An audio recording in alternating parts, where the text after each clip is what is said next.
Good evening, everybody. We're going to get started. I just want to welcome everybody here today, the family, friends, colleagues, to our second annual presentation and dedication to our the Lowell Heroes in our Heroes Banner program. I just want to quote President John F. Kennedy, as we express our gratitude, we must never forget that the highest appreciation is not to utter words, but to live by them. End quote. We are proud of each and every one of these Lowell veterans and heroes, and that we're all here to celebrate today. And it's just it's a small gesture, but it's a privilege for us, and it is certainly an obligation that we must always uphold and share and honor each of these heroes and all the future heroes from the program that we hope will go on for years to come. I just want to thank everyone here in attendance for allowing us to share the history and hopefully some stories. Once we go through the names, I'll ask each of the families if there are any stories, if you want to have any remarks or sentiments about the person we're honoring. You're certainly welcome to come up. This is being videoed and on LTC. So at this moment, I'd like to introduce our Vice Mayor, Councilor Eric Gittier.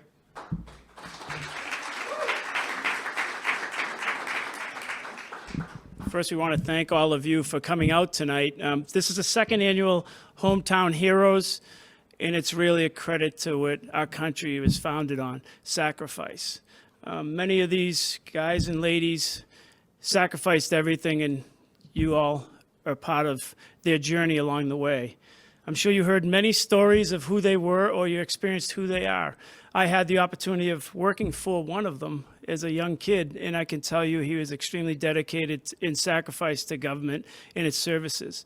I also had the opportunity to live across the street from one of them, who was an amazing man. Mr. Seppi would come over and tell me how the world should be and how we all loved everything we had. So, you know, seeing all of your families here, I'm sure I can't wait to hear your stories, because our country would not be what it is today if it wasn't for the sacrifice of the men and women in our armed services.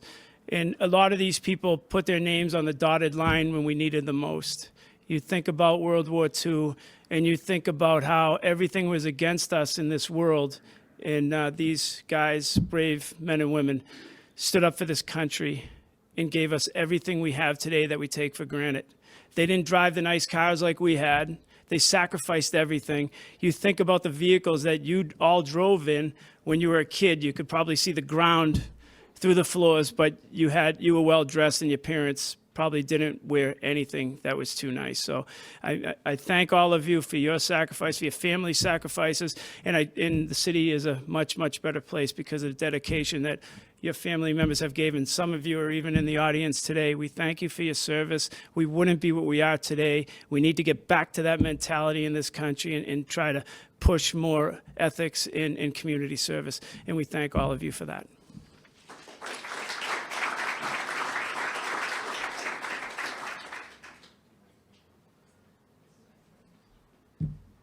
I'd like to now introduce City Councilor Yem to say a few words.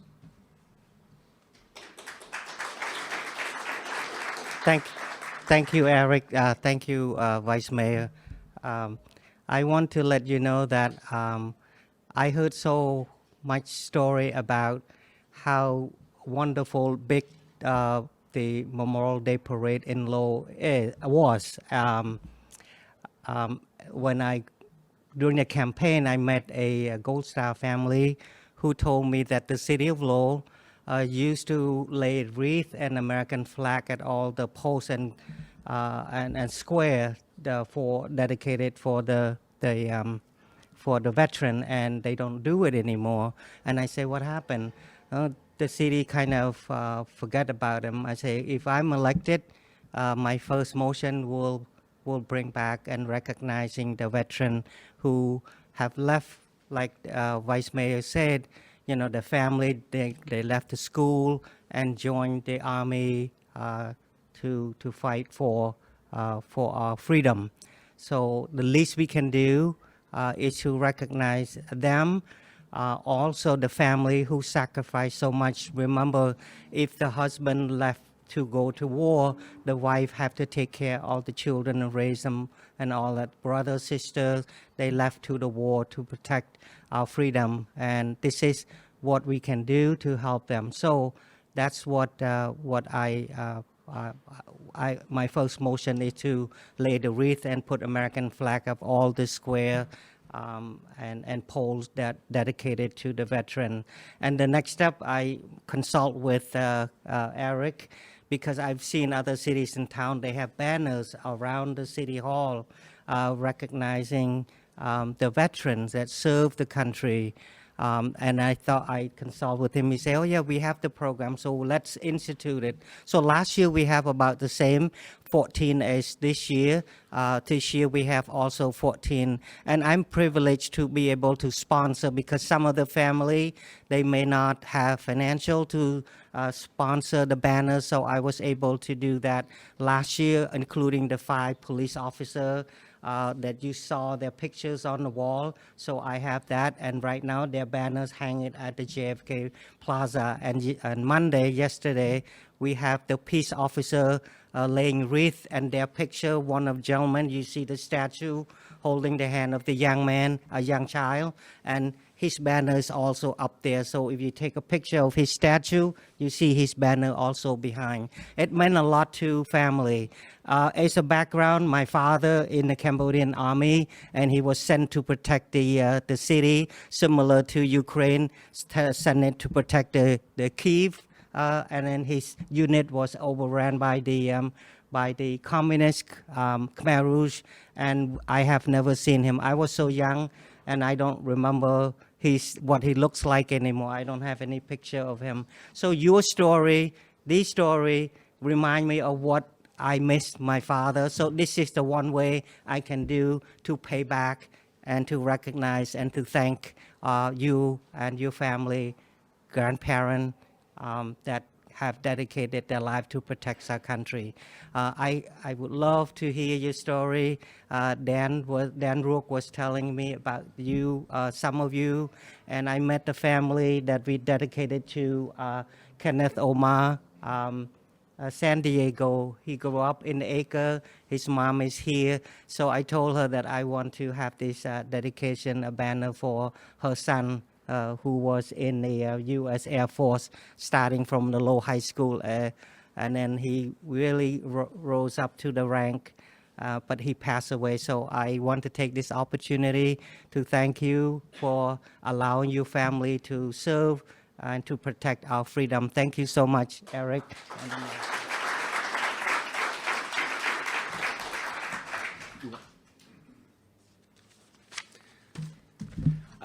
Thank you very much. Now I'm going to read the names off, and if there's family in the audience that would like to say a few words about the honoree, please come on up and share a story, a sentiment.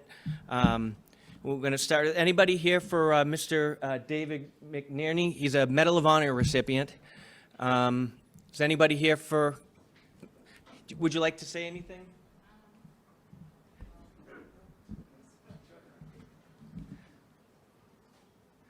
For David, Charles, Edward, and Ruth. Yes. And Ward. All right. David was my uncle. Ward over there in the Navy was my dad. My Aunt Ruth, who was an Army nurse. Charles, I don't know what branch of the service Charles was in. Was he Army? Navy. And then I also have an Uncle Dick who wasn't born in Lowell, but he served in the Air Force. So we covered all branches of the military. And I can't think of a specific story right off the top of my head, but I can tell you that each and every one of them, myself included, my sister, we're all very proud of their service. And our family continues to support the military 150%. My son is active duty Air Force now, so they would be humbled by this and very proud. Thank you. Thank you. We were honored to have dedicated a monument over by the courthouse in 2016 for David McNerney. That was such an honor, and it was a great day. The next, anyone here for the Seppi brothers? Hi, my name's Matt Seppi, named after my dad, Matt, and his brother Mario. A lot of people in this room would recognize the name Mario Seppi. He was probably one of the most famous police officers that ever served on the Lowell Police Department. I always said he could have run for mayor and won hands down. He was a great guy. And my dad was a great guy, too. And there were two sons of Italian immigrants who were proud to serve the United States, but also proud to be Lowellians. And you can't find tougher guys and tougher women than people from Lowell. And it showed in the way my father and my uncle lived their lives and the way they raised all of us. So thank you.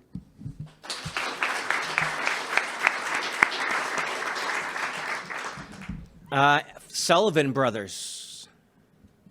Would you like to say a few words? No.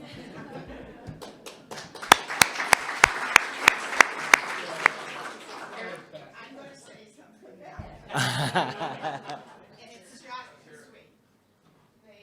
They all grew up in the village as brothers, close family, and 3 words were God, country, and family.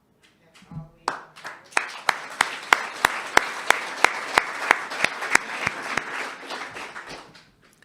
Would a family representative for Kenneth Santiago like to say a few words? No?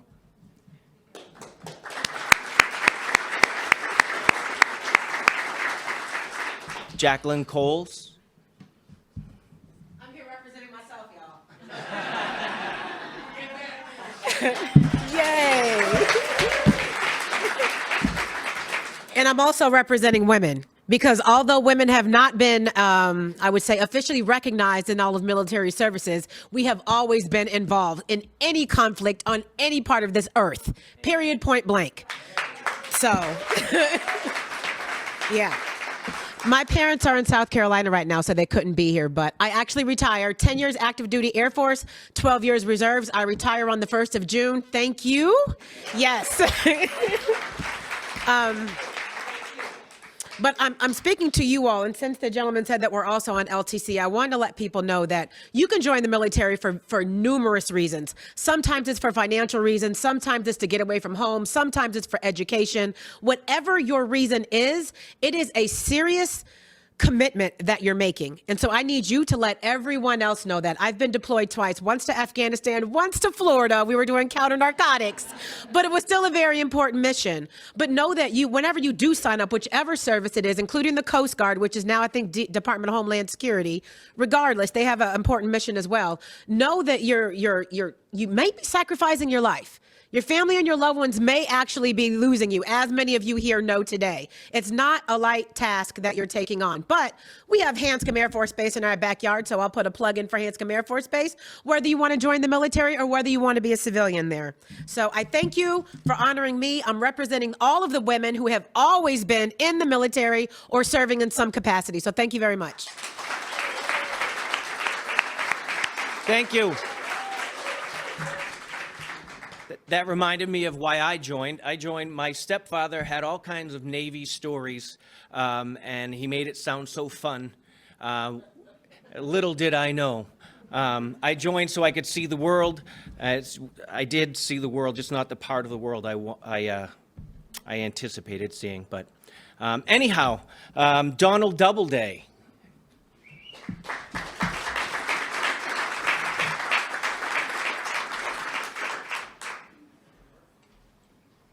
I'm Don Jr. Unfortunately, no World War II stories. My dad never talked about it, ever. But he did work for the city of Lowell for 40 years. A couple of guys right over here worked for him. One worked for me. Actually, Tom Golden Jr.,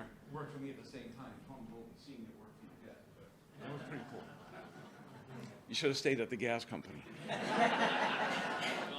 But do I have some City of Lowell stories? I was born in the early 60s. My dad started for the City of Lowell in the 50s as a building inspector. I believe he gave Demoulas the permit to build on Dummer Street. He was a golfer, and An Wang was selling stock at Trollbrook parking lot that he didn't buy. He had an opportunity of buying lots of land for $25 off of Andover Street in Lowell. Didn't buy any land. Troll Lane East, Troll Lane West, if you know the streets. I learned to swear at a young age. That fell by itself. Every time he got off the phone with a city council or a city manager, boy, did we as young kids, huh, David and Melissa, hear a lot of stuff. But he was dedicated to the city. What else do I have? I think that's enough.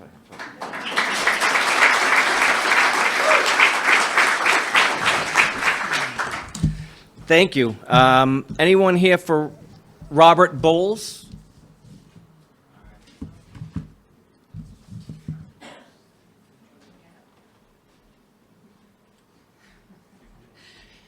So I prepared, or somebody prepared for me a little bit. I just want to first say that for me, I remember my father, Robert Bowles, bringing home things that he was engineering and playing in them and not really understanding what they were. So it's just interesting to read this and learn all the things that he did, some of which I knew, some I didn't. So my father, Robert J. Bowles, enlisted in the U.S. Air Force in May of 1968, before I was born, from 37 Bower Street in the Acre section of Lowell. He was sent to Texas basic training, graduating as a second lieutenant with an engineering specialty. Unknown to him at the time, he would be in the Air Force for the next 20 years. I think I always remember him almost getting out of the Air Force and then continuing. During these years, he worked on the Manned Orbital Laboratory MOL program, the Airborne Warning and Control System AWACS, which is the thing I used to play in, that machine or whatever, the Atomic Energy Detection System, AEDS, and Alaskan radar systems. And we moved to Chelmsford and had terrible mosquitoes, but he got some great mosquito repellent from that Alaska trip. Over this time, he developed an expertise in radars, contract administrations, and acronyms.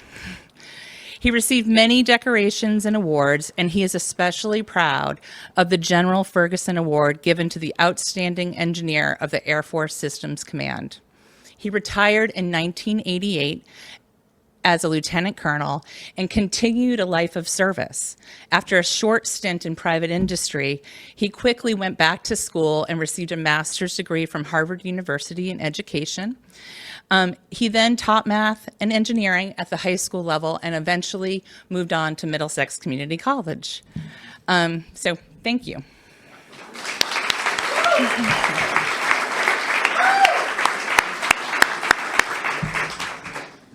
The Rourke family?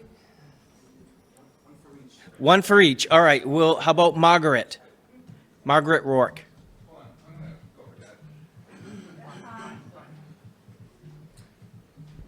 So, no, this is just for my dad. This is not my turn? Oh, I didn't know there was a lineup. My bad.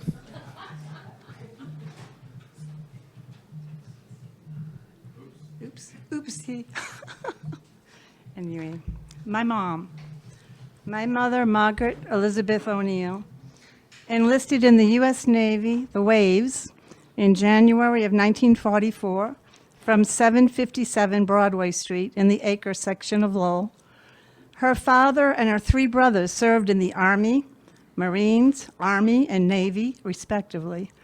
She received her boot training at Hunter College in New York, attended yeoman school in Stillwater, Oklahoma, and was then stationed in the Office of Naval Communications in Washington, D.C., analyzing codes. As this was her first time out of Massachusetts, she didn't hesitate to respond to a notice for radio announcers which mentioned not to apply if you had an accent. Peggy had no idea she had a Massachusetts accent.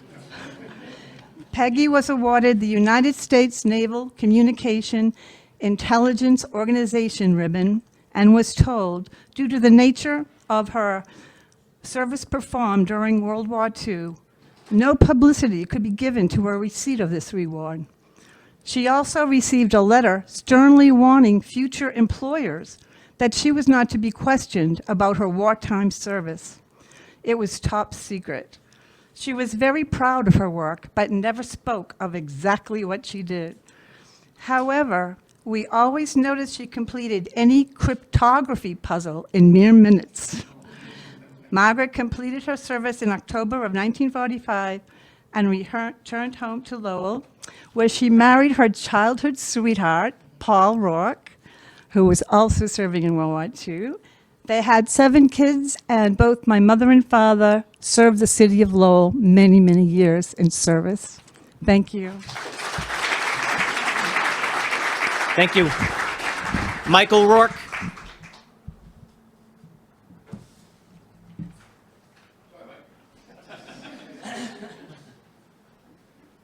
Good evening.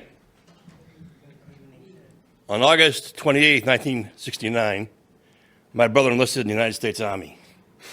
He did his tour of duty in Vietnam from April 1970 until April 1971, where later that year he got honorable discharge.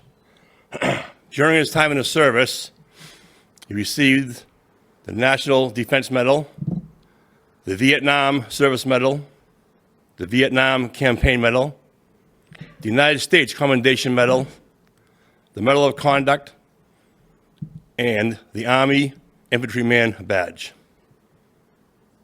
My brother served in the Army and fought in a war that was very unpopular. When he came home, he didn't come home to the great fanfare that veterans of other foreign wars came to, but rather to protest and derision.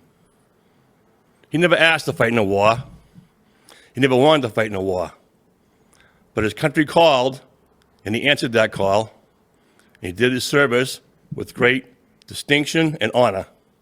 And so here tonight, the entire Rourke family thank the city manager, the council, and the city of Lowell for honoring my brother, my best friend, Army combat veteran, Michael James Rourke.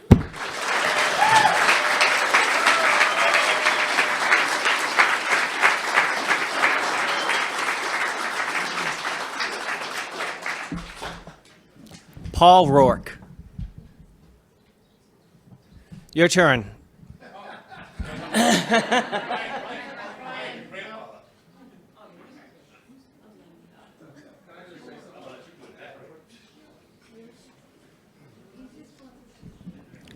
So I feel like a lot of words get lost over time, and such a word as hero gets thrown around so much. But when I look at this man, that's a true hero right there. Love you, Dad.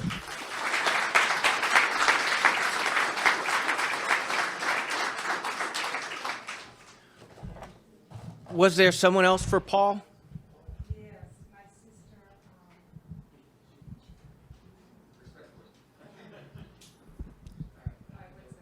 No worries.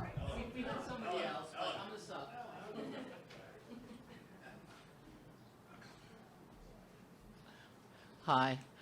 My father, Paul Rourke, entered the Army in 1942. I'm going to say June. I could be wrong. He ended up at Fort Devens, and after he graduated, he was a rifleman and a sharpshooter. From there, again, a person from Massachusetts, from Lowell, virtually hardly ever out of the city, he gets stationed in the Aleutian Islands in Alaska. In his company, he got appointed to be the ski instructor, which he went to his commanding officer and said, "Sir, I've never skied before." And the commanding officer said, "Yes, but you're the only one in the unit who has ever seen snow." So you are, in fact, our ski instructor. My father spent 2 years in the Aleutians, and again, he has some funny stories. Again, my father, I mean, the man who got up earlier and said his father never talked about his service. My father never talked seriously about his service, but he did have his stories that he liked to tell. And his Aleutian story was that the troops had to be trained in using aircraft weapons, and they got some new weapons, and the local Navy base was supposed to come over and fly some targets. So the Navy would take off, and they would be flying the targets and back, and then the Army was going to practice shooting down the targets. And it didn't go well. They did it for about 1 hour. The Navy planes landed, and the commander of the Navy called up and said, "We will never, ever, ever pull targets for you folks because you can't shoot to hit the side of a barn." So, I mean, again, those were the kind of stories my father told. Eventually, after the Aleutians, he ended up in the European theater. He was in Germany at the end of the war. Again, he was very personable. He ended up commanding a group of people, about 35, 36 people. And again, only funny stories, you know, and yet I know that he saw all kinds of terrible, horrible things in Germany at the end of the war. But again, the stories he told us were always amusing. My father's standard joke as we got older and we started traveling, he'd say, "Hey, I think, you know, if you're going to Germany, I think there's a suitcase in one of the hotels over there. You know, I wouldn't mind if you'd pick it up for me," you know? So those are the kind of things he had to say about it. He served with distinction, and again, he came back to Lowell, again, as a lot of these people did who were in the service, and he spent another 40, 50 years working for the different jobs for the city of Lowell, the library, City Hall. He actually was a veterans agent for the city of Lowell. And thank you for the opportunity to honor and recognize his service. I mean, it means a lot to our family. Thank you. Thank you. I just want to take a moment to recognize that the city of Lowell has been fantastic since the day I became employed for veterans. They've always been there. They've never said no to anything I've ever needed. There are over 350 communities, and I've heard some horror stories and that I couldn't fathom because it's been a gift being here for veterans. I mean, I really do think the city of Lowell has been fantastic in supporting veterans. I do want to recognize City Councilor Rita Mercier is here today. City Councilor Danny Rourke. We have our city manager, Tom Golden. Our assistant city manager, Sean Machado.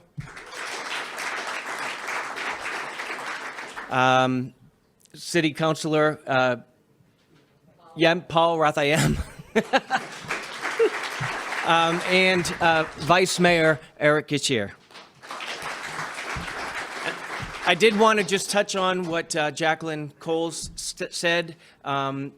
The women veterans go unrecognized, or until recently, they haven't really been recognized. But the state of Massachusetts has a women's veterans network that they're trying to recognize and honor women veterans. So if you need any more information, if you know any other women veterans that would like to be a part of that organization, I have the information in my office. I am over in the senior center, the second floor, Monday through Friday.